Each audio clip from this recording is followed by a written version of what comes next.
Bonjour, ici le pasteur Joel Spinks et bienvenue à l'émission Vie de foi.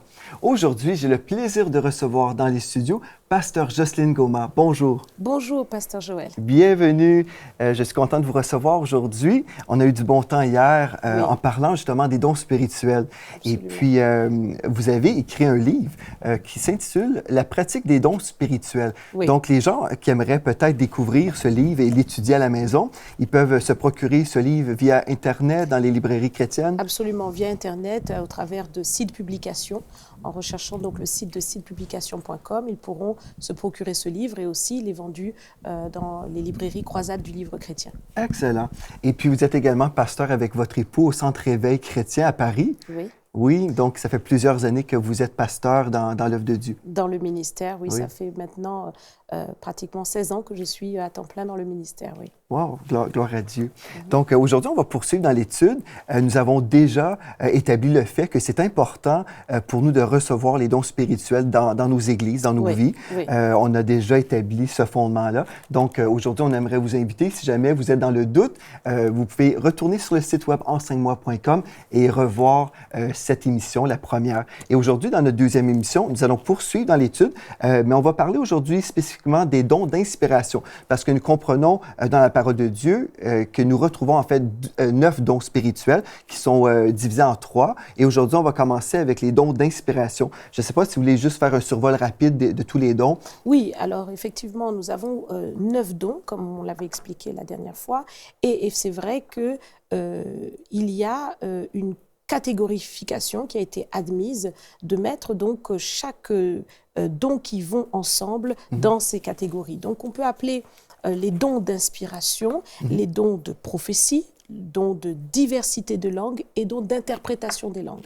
Donc ça, c'est les dons d'inspiration. Ensuite, on a des dons de révélation, donc qui sont paroles de connaissance, paroles de sagesse, discernement des esprits.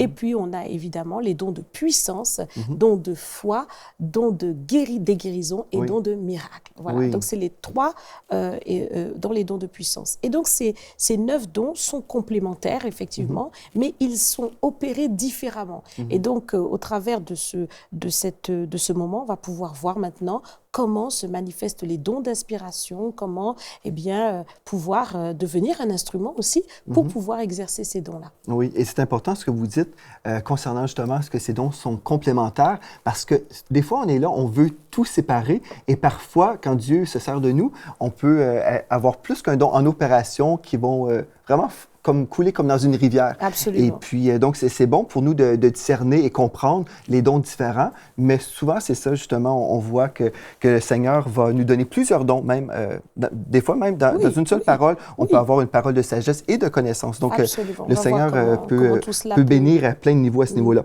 Donc, pour aujourd'hui, les dons d'inspiration, on peut peut-être commencer avec la prophétie, si vous voulez. On peut commencer avec la prophétie. Donc, on le voit dans 1 Corinthiens au chapitre 12, à partir du verset 6.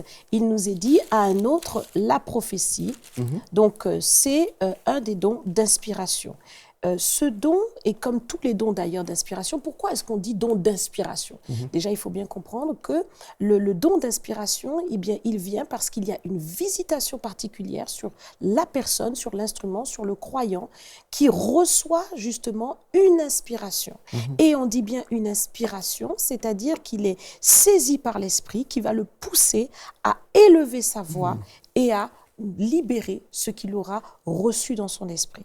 Alors, c'est vrai que le don d'inspiration n'est pas, voyez, quand, parce que c'est ça, souvent les gens se posent la question, mais qu'est-ce qui se passe dans cette visitation? Est-ce que la personne perd totalement le contrôle d'elle-même? Non, pas du tout.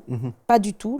Dans la manifestation des dons d'inspiration, nous voyons que c'est une inspiration, justement. Ce n'est pas qu'on est tout d'un coup possédé d'un esprit au point où on ne peut plus se contrôler. Pas du tout. Et donc, il faut bien comprendre que c'est une inspiration, on est bien conscient de ce qui se passe et on libère volontairement, en accord et en communion avec l'Esprit de Dieu, ce que l'on a reçu. C'est ça, on peut recevoir, mais là aussi, il faut être obéissant. C'est ça. J'ai connu un frère qui avait reçu une parole prophétique, mais à cause de la gêne, il a comme retenu cette parole, mais finalement, il y avait quelqu'un dans l'Assemblée qui a donné la même parole. Mais c'est ça. Donc, c'est ça, on reçoit, mais il faut obéir également. Il faut obéir également. Oui. Alors, qu'est-ce que, premièrement, le don de prophétie? Déjà, le mot prophétiser, prophétie, veut dire parler de la part de Dieu. Donc, dans la prophétie, c'est Dieu qui, au travers des paroles qui vont être dites, s'adresse directement au peuple. Et il faut quand même préciser que nous sommes dans un cadre où la prophétie peut s'exprimer, c'est-à-dire que nous sommes dans un cadre où il y a présentement des croyants, et c'est dans ce cadre-là qu'ils sont rassemblés au nom du Seigneur, que le Seigneur va libérer un message au travers d'un instrument. Pasteur Jocelyne, il y a des gens qui vont dire j'ai de la difficulté à croire dans les prophéties. Il y a tout un courant, en fait, dans le corps de Christ, où les gens vont dire nous avons la parole de la prophétie, la parole de Dieu. Si nous prophétisons aujourd'hui, nous sommes en train de rajouter la parole de Dieu. Et vous répondez quoi? Je réponds qu'il faut vraiment réaliser que 1 Corinthiens 14, verset 3 nous dit exactement ce à quoi la prophétie est destinée. On va le lire ensemble, comme ça permet d'édifier tout un chacun. 1 Corinthiens chapitre 14, et le verset 3. Allons-y au verset 3, et qui dit tout simplement « Celui qui prophétise, au contraire, parle aux hommes, les édifie, les exhorte et les console. Donc, il s'agit véritablement non pas de remplacer la parole de Dieu qui nous a été donnée, qui est notre lumière, qui est notre lampe, mais il s'agit d'apporter une édification, une force, un encouragement, une consolation. Et donc, c'est ce que la prophétie apporte. Le Seigneur va effectivement rappeler, au travers de ce message qui va être porté, des paroles qui sont bibliques, qui sont dans la Bible, mais qui vont s'appliquer à une situation particulière dans la vie de ceux qui vont l'écouter et qui vont ressentir véritablement comme une eau fraîche. Ils vont être rafraîchis, ils vont être vraiment consolés de ce que le Seigneur, dans leur détresse, dans leur situation, leur répond là, maintenant. Et ça, c'est vraiment quelque chose de très, comment dire, édifiant, de fortifiant. Ça fortifie votre foi. Quand vous traversez des périodes difficiles, on le voit bien souvent. Vous voyez, quelqu'un arrive à l'église complètement découragé parce que sa vie est véritablement bousculée de toutes parts. Et là, le Seigneur envoie ce message prophétique. Amen. Ne crains rien, je suis avec toi, je te soutiens, je ne te délaisserai point, je ne t'abandonnerai point, je suis avec toi, ne promène pas des regards inquiets, ne te tourne pas ni à gauche ni à droite, mais avance avec moi. Et ces paroles-là encouragent et fortifient. Absolument. Et il faut véritablement que la prophétie soit libérée. Le Seigneur le dit, ne méprisez pas les prophéties. C'est ça. C'est ce que la parole de Dieu nous dit. Ce qui veut dire que certaines personnes vont le faire. Voilà. Et puis aussi, une des choses importantes, on fait la part des choses entre les prophéties de l'Ancien Testament et le ministère prophétique aujourd'hui. Donc, on ne rajoutera pas des livres à la Bible. Des fois, c'est ça, les gens ont un souci, mais en fait, il y a une religion, en fait, qui ont fait ça. Leur Bible est ça d'épaisse, c'est vraiment très épaisse. C'est une secte. Mais ici, on parle des paroles prophétiques personnelles,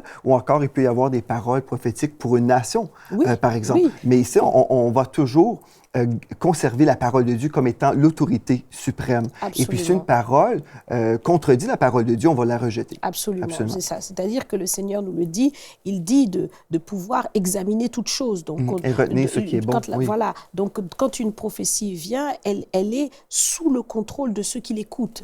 Elle doit être examinée. Nous ne pouvons pas avaler tout ce qui vient. On doit véritablement examiner cette parole pour véritablement voir si elle est conforme à l'enseignement qui nous est donné dans la Bible et si elle est en accord avec l'orientation que donne l'Esprit de Dieu. Parce que parfois, il peut y avoir deux choses. Il peut y avoir véritablement une prophétie qui n'est pas conforme à la parole de Dieu, mais il peut y avoir aussi une prophétie qui n'est pas une prophétie du Seigneur, parce que la personne veut parler, veut se manifester, et effectivement, on sent bien que là, c'est en fait une manifestation charnelle. Donc, il faut discerner, c'est ce que le Seigneur nous demande, et donc, tous les dons d'inspiration demandent véritablement ce discernement et le fait de pouvoir les examiner, de pouvoir prendre ce qui est bon et rejeter ce qui est mauvais. Oui. Je vais juste dire une chose ici. Je me souviens, ma cousine, un jour, s'est réveillée. Elle était tellement attristée. Elle a dit à son mari, « J'ai l'impression d'être tout seul au monde. Je suis triste. On dirait que je suis totalement abandonnée de Dieu. Et même, il n'y a même pas un ange autour de moi. » Et puis, elle s'est rendue à l'église. Et puis, il y avait une sœur qui est venue la voir pour lui dire, « Écoute, j'ai juste à cœur, je dois te partager cette parole. Je ressens que je dois te dire que Dieu est présent avec toi et vraiment, il y a plein d'anges autour de toi. Et puis, pour elle, c'était vraiment une parole qui lui a amené une consolation. Absolument, absolument. Oui. C'est exactement ce dont elle avait besoin à ce moment-là. Et c'est ça ce qui est merveilleux avec la prophétie. Alors, dans 1 Thessaloniciens au chapitre 5, versets 19 et 22, n'éteignez pas l'esprit. C'est ça, c'est-à-dire que nous voyons que des prophéties peuvent venir, le Seigneur peut se manifester par les dons, ne méprisez pas les prophéties, donc nous voulons véritablement veiller à ne pas mépriser, mais examiner tout, voilà, et retenez ce qui est bon. Voilà, donc il faut s'abstenir de tout mal, c'est vraiment l'état d'esprit dans lequel nous devons être par rapport à la manifestation de ce don. Ce don, il nous est dit que en fait, dans la parole de Dieu, c'est vraiment comme une trompette. C'est la trompette du Seigneur. C'est celui qui va manifester ce don, va être comme la trompette du Seigneur pour proclamer une parole de la part de Dieu. Et effectivement, avec la prophétie, l'Esprit de Dieu l'accompagne par une visitation particulière. Tous ceux qui vont l'entendre vont être vraiment entourés par cette présence de Dieu qui l'accompagne et vont vivre une expérience commune très forte qui va fortifier la communion d'ailleurs de l'Assemblée. Parce qu'au travers de la parole, ils ont maintenant une direction, une paix, une direction qui vient communément et qui les fortifie ensemble. Donc cela participe à la cohésion du corps de Christ. Et puis nous pouvons dire aussi que l'instrument qui doit porter la parole doit, comme tu le disais d'ailleurs tout à l'heure, ne doit pas retenir. Il doit faire attention à ne pas, il doit obéir. Parce que parfois, on voit des personnes qui se débattent avec l'Esprit de Dieu, ils ont une visitation très forte et ils n'ouvrent pas leur bouche. Le Seigneur dit, ouvre ta bouche et je la remplirai. On voit cela dans le psaume 81 au verset 11. Le Seigneur veut que nous puissions libérer la prophétie en toute simplicité. Et puis aussi, le Seigneur dit dans Ésaïe chapitre 58 au verset 1, « Crie à plein gosier et ne te retiens pas. » Donc, il faut véritablement libérer la prophétie et ne pas confondre, évidemment, le ministère de prophète avec la prophétie, ça n'a rien à voir. Tout croyant peut prophétiser dans l'Église, dans l'Assemblée. On peut libérer une prophétie. Celui qui marche vraiment avec le Seigneur dans la sanctification peut libérer le don de prophétie. Et je crois aussi dans chaque assemblée, il va toujours y avoir une façon que le ministère prophétique va être géré. Dans certaines églises, il va y avoir un micro à l'avant. Oui. Dans d'autres églises, ils vont dire écrivez la parole, donnez à votre pasteur ou à un placeur. Donc, il y a toujours toutes sortes de gestion, si on veut, du ministère. Donc, il faut connaître notre église locale et se soumettre à l'autorité spirituelle. Mais c'est ça, faut être ouvert. Il faut être ouvert aux dons. Et non seulement être ouvert, mais aspirer à ces dons-là. Donc, ça, c'est très important. Et puis, il faut faire aussi la différence avec les manifestations de prophétie qu'on avait dans l'Ancien Testament. Parce qu'il faut bien savoir qu'une prophétie, aujourd'hui, ne peut pas diriger la vie d'un individu. Exactement, j'y arrivais aussi. Quelqu'un ne peut pas se baser sur une prophétie pour orienter sa vie, non. Et ça, vraiment, c'est une dérive qui peut véritablement, on en reparlera, détruire la vie de quelqu'un. Il faut véritablement comprendre que la prophétie est là pour édifier, encourager, avertir aussi, mais certainement pas conduire la vie d'un individu. Exactement. Dans Romains 8, 14, il est écrit « Tous ceux qui sont conduits ou dirigés par l'Esprit de Dieu sont fils de Dieu » ou on pourrait dire « Les fils de Dieu sont dirigés par l'Esprit de Dieu ». Nous ne sommes pas dirigés par des prophètes ou des prophéties. Absolument. Et c'est là, des fois, où on retrouve des gens qui sont blessés parce qu'ils ont obéi une parole prophétique qui ne venait pas de l'Esprit de Dieu.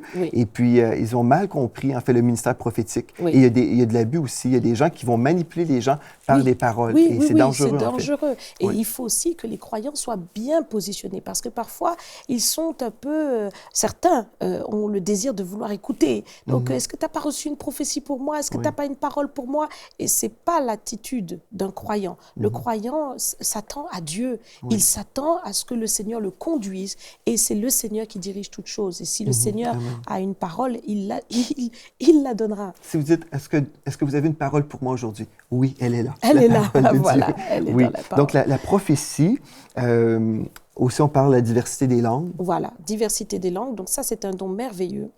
Nous pouvons regarder dans Actes au chapitre 2, au verset 4, nous voyons comment ce don s'est exprimé. Aussi Acte 10, verset 44, donc c'est des passages que nous pouvons prendre. Acte Acte 2.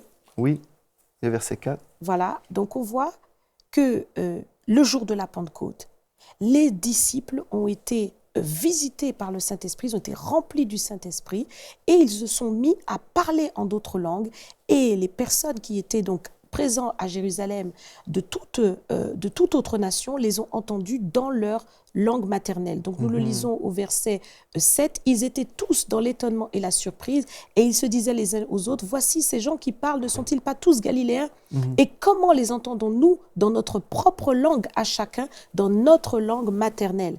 Parthes, Mèdes, Élamites et ceux qui habitent à Mésopotamie et en Judée et la Cappadoce et le Pont, l'Asie, la Phrygie, la Pamphylie, l'Égypte, le territoire de Libye, etc., juifs et prosélytes, crétois et arabes, comment les entendons-nous parler dans nos langues, des merveilles de Dieu? Voilà un don extraordinaire qui est un signe véritablement. C'est un signe, c'est-à-dire que lorsque la diversité des langues se manifeste, on est en mesure de parler, de dire des choses, on ne sait même pas qu'on est en train de parler dans une autre langue et des personnes vont vous écouter et vont entendre directement le Seigneur leur parler. Et ça, c'est une expérience que le Seigneur a permis que j'ai à plusieurs reprises. C'est une expérience que j'ai pu faire où je me suis retrouvée avec des personnes d'autres origines et en prière, nous étions là, rassemblés en prière. Et pendant que je prie, moi, je pense être en train de prier en langue, ce qui est différent de diversité des langues, nous allons le dire, nous allons l'expliquer. Et à ce moment-là, le Seigneur se saisit de ma bouche pour parler directement à cette personne qui est une Gabonaise, qui parle la langue myénée de son village. Et là, le Seigneur lui parle. Ou c'est arrivé en Lingala, ou c'est arrivé aussi avec une autre en Chine. Donc ça, c'est une chinoise. Donc ça, c'est des choses vraiment extraordinaires. C'est merveilleux, c'est un avantage de posséder ces choses parce que lorsque nous avons ces dons-là, Dieu peut véritablement, au travers de nous, toucher des personnes qui ne le connaissent pas. Amen. Dieu confirme des choses. Je me souviens, j'étais adolescent au début de la vingtaine et puis j'avais remis en question les dons spirituels parce que j'avais lu des livres anti-charismatiques. Ma crise d'adolescence, moi, c'était dans l'Église où j'ai remis en question des choses. Et je suis revenu parce que Dieu m'a vraiment confirmé des choses. Mais j'étais dans l'État de New York et puis j'étais dans une conférence où mes parents voulaient recevoir de Dieu et moi, j'étais là comme un spectateur. Et puis, j'étais toujours chrétien, j'aimais Dieu, mais j'avais remis en question les dons du Saint-Esprit. Et il y avait une dame au piano qui s'est mise à chanter une parole, justement, en langue. Et puis, elle a prophétisé en français. J'étais dans l'État de New York. Et puis, elle a dit « Jésus revient bientôt ». C'était un message comme ça. J'ai dit « Seigneur, confirme cette parole. Si j'ai vraiment bien entendu, confirme, répète. » Elle doit répéter. Finalement, elle répète le même message. Ensuite, le pasteur est venu au micro et puis il a interprété la langue en anglais. Et puis, pour moi, c'était vraiment une parole où le Seigneur me révélait non, les dons du Saint-Esprit sont toujours pour nous aujourd'hui. Absolument, absolument. Oui. Et tu vois, quand tu partages cette expérience, c'est vrai que dans l'expérience dont je parlais, il y avait une dame qui était dans une secte, la secte Moon. Et nous étions dans une réunion à Lyon et une amie a eu ce don de diversité des langues où elle a parlé le chinois classique. Wow. Et dans ce message, donc, elle a donné véritablement un message très, très précis à cette personne que j'ai pu ensuite interpréter par toujours le don d'inspiration, on le verra tout à l'heure, et donc en français. Mais cette personne est venue à la fin nous voir et nous a dit, j'étais dans la secte Moon, mais là, vraiment, je réalise que vous avez le vrai Dieu. Wow. Vous avez le vrai Dieu, parce que j'ai entendu en chinois classique le message et j'ai compris que c'est Dieu. Voilà. Donc, voilà. C'est vraiment c'est un don extraordinaire pour toucher ceux qui ne le connaissent pas de d'autres nations. Amen. Et puis, l'interprétation des langues, ici, il faut souligner que ce n'est pas la traduction des langues. Et des fois, les gens s'imaginent le message où les gens vont juger. Ils vont dire, j'entends un message en langue qui est très long et la traduction est très courte. Mais sûrement, vous pouvez expliquer à nos téléspectateurs que ce n'est pas une traduction. C'est une interprétation. Mais c'est vrai que dans cette expérience que nous avions eue avec cette Chinoise, elle a expliqué que le chinois qui avait été donné était vraiment le chinois classique. Et la traduction que j'avais donnée en français était parfaite. Wow. Parfaite. Exactement pile. Alors maintenant, les langues, c'est ça surtout qu'il faut comprendre, parce qu'il y a des messages qui sont donnés en langue terrestre et il y a des messages qui sont en langue inconnue, qui sont des langues du ciel, des langues des anges.